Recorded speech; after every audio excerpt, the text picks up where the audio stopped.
ঈদে শাকিব খানের বরবাদ এগিয়ে থাকলেও পিছিয়ে নেই তার আরেক ছবি অন্তরাত্মা। সাকিবিয়ানদের প্রথম পছন্দ বরবাদ হলেও দ্বিতীয় তালিকায় রয়েছে অন্তরাত্মা।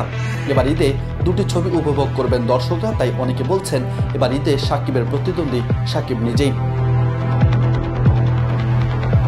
ঈদ উল ফিতরে শাকিব খানের বরবাদ মুক্তির চূড়ান্ত তা আগে থেকে জানা ছিল, কিন্তু হঠাৎ করে শাকিব খানের আরেক ছবি অন্তরাত্মা মুক্তির ঘোষণা দিয়েছে প্রযোজনা প্রতিষ্ঠান। আর এই দুই ছবি নিয়ে হল মালিক বুকিংয়ে বেশ ব্যস্ত। হল মালিকরা বলছেন এবারে ঈদে শাকিব খানের দুটি ছবি মুক্তি পাচ্ছে। দুটি ছবিতেই কেন্দ্রীয় চরিত্রে শাকিব খান। দুটি ছবি রেন্টালের উপর নির্ভর করে ছবির বুকিং দিচ্ছেন হল মালিকরা। আর এতে এবার বোঝা যাচ্ছে শাকিব খান এবারে ঈদে নিজের প্রতিদ্বন্দ্বী।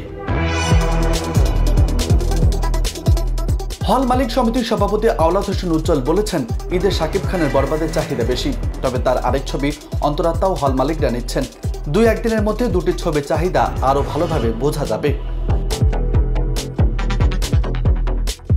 নিউজ ডেস্ক, বার্তা 24।